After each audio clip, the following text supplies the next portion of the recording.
ഇറാനിൽ യുദ്ധം തുടങ്ങും എന്നതിന്റെ ആദ്യ സൂചന ലഭിച്ചത് കൂറ്റൻ അമേരിക്കൻ പടക്കപ്പലുകൾ ഇറാൻ മേഖലയിലേക്ക് തിരിച്ചപ്പോഴാണ്. അതിൽ തന്നെ USS ജെറാൾഡ് ആർ ഫോർഡിന്റെ വരവ് വലിയ യുദ്ധമാണ് അമേരിക്ക മുന്നിൽ കാണുന്നത് എന്ന മുന്നറിയിപ്പ് നൽകി. യുദ്ധം 2 മാസം പിന്നിടുമ്പോൾ ലോകത്തിലെ ഏറ്റവും വലിയ വിമാനവാഹിനി കപ്പലായ USS ജെറാൾഡ് ഫോർഡ് മിഡിൽ ഈസ്റ്റിൽ നിന്ന് പിൻവാങ്ങുകയാണ്. ഇറാൻ യുദ്ധമുഖത്ത് നിർണായക ശക്തിയായിരുന്ന ജെറാൾഡ് ആർ ഫോർഡിന്റെ പിന്മാറ്റം യുദ്ധത്തിൽ നിന്നുള്ള അമേരിക്കയുടെ പിന്മാറ്റമാണോ എന്ന് സംശയിക്കുകയാണ് അന്താരാഷ്ട്ര വിശകലന വിദഗ്ധർ. അടുത്ത ഏതെങ്കിലും ദിവസം തന്നെ USS Gerald R Ford Middle ഈസ്റ്റിൽ നിന്ന് അമേരിക്കയിലേക്ക് മടങ്ങുമെന്നാണ് ഉന്നത US ഉദ്യോഗസ്ഥൻ മാധ്യമങ്ങളോട് വെളിപ്പെടുത്തിയത്. ജെറാൾഡ് ആർ ഫോർഡിന്റെ മിഡിൽ ഈസ്റ്റിൽ നിന്നുള്ള പിന്മാറ്റത്തിന്റെ മറ്റു കാരണങ്ങൾ ഒന്നും US ഇതുവരെ വെളിപ്പെടുത്തിയിട്ടില്ല. വരും ദിവസങ്ങളിൽ തന്നെ മടക്കമുണ്ടാകുമെന്ന് മാത്രമാണ് പുറത്തുവരുന്ന വിവരം. ഇറാൻ യുദ്ധത്തിൽ പങ്കെടുക്കുന്നതിനിടെ കപ്പലിലെ ലോണ്ടറി മുറിയിലുണ്ടായ തീപിടുത്തം കപ്പലിന്റെ പ്രവർത്തനത്തെ സാരമായി ബാധിച്ചിരുന്നു. ഇതാണോ മടക്കത്തിന്റെ കാരണമെന്നൊന്നും വ്യക്തമല്ല. എന്തായാലും യുദ്ധം തുടരണോ വേണ്ടയോ എന്ന കാര്യത്തിൽ ഡൊണാൾഡ് ട്രംപിന്റെ തീരുമാനത്തിൽ ഡെഡ് ലൈൻ മെയ് 1-നാണ്. മെയ് 1-ന് തലേ ദിവസം തന്നെ ജെറാൾഡ് ആർ ഫോർഡ് നാട്ടിലേക്ക് മടങ്ങുന്നു എന്നതും US കോൺഗ്രസിന്റെ അനുമതിയില്ലാതെ യുദ്ധം തുടരാനാകില്ല എന്നതും ചേർത്തു വായിക്കുമ്പോഴാണ് യുദ്ധത്തിൽ നിന്നുള്ള അമേരിക്കയുടെ പിന്മാറ്റമായി ഇത് വിലയിരുത്തപ്പെടുന്നത്.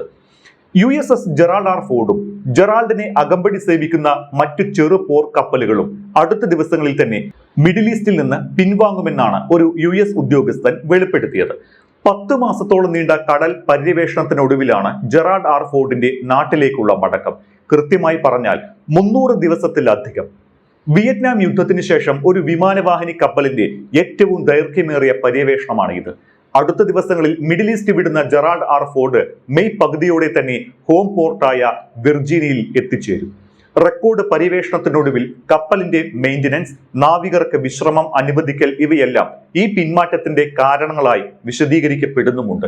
വെനസ്വേലയിലെ നിക്കോളാസ് മഡൂറോയെ പിടിച്ചുകെട്ടിയ യുദ്ധത്തിലും ഇറാൻ യുദ്ധത്തിലും നിർണായക ചാലക ശക്തിയായിരുന്നു USS Gerald R Ford. Gerald R ഫോർഡിന്റെ മടക്കത്തോടെ മിഡിൽ ഈസ്റ്റിലെ യുദ്ധക്കപ്പൽ സാന്നിധ്യം 2 ആകും. USS George H.W. ബുഷ് കഴിഞ്ഞയാഴ്ചയാണ് മിഡിൽ ഈസ്റ്റിലെത്തിയത്. USS Abraham Lincoln Iran US സംഘർഷം പുകഞ്ഞു തുടങ്ങിയപ്പോൾ തന്നെ പശ്ചിമേഷ്യൻ മേഖലയിൽ എത്തിയിരുന്നു.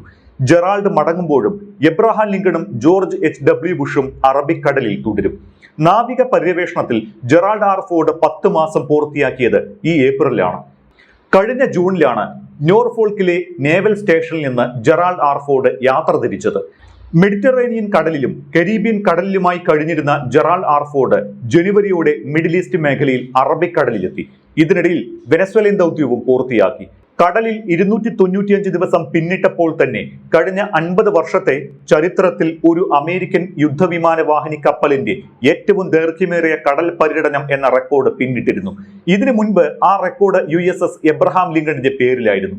2020 കോവിഡ് മഹാമാരി കാലത്ത് USS എബ്രഹാം ലിങ്കൺ കടലിൽ കഴിഞ്ഞത് 294 ദിവസമായിരുന്നു.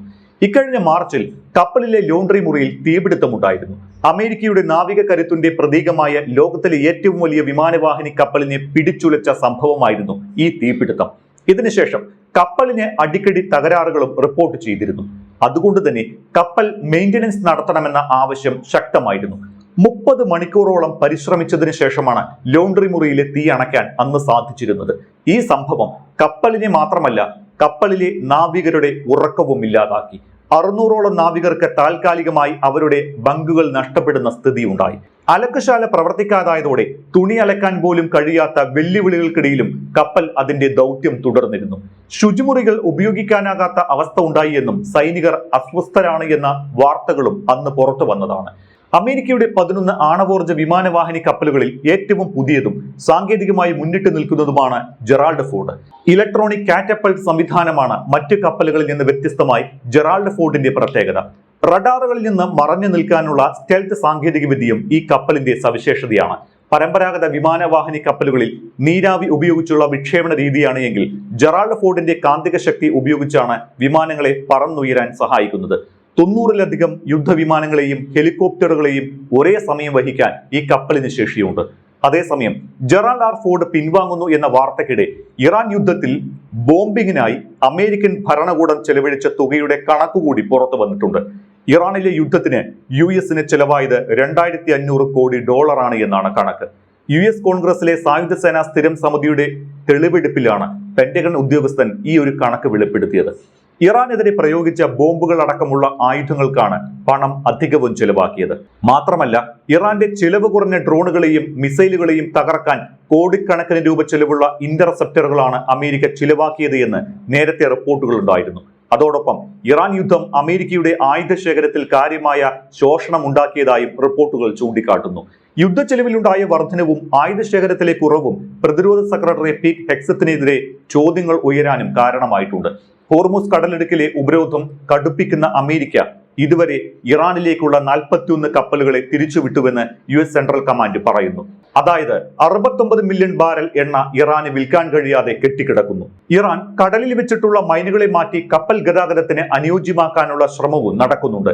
മൈനുകൾ നീക്കം ചെയ്യുന്നതുവരെ സാധാരണയായി ഈ കടലിടുക്കിലൂടെ കടന്നുപോകുന്ന ലോകത്തിലെ 20% ഊർജവും നിലച്ചേക്കാം.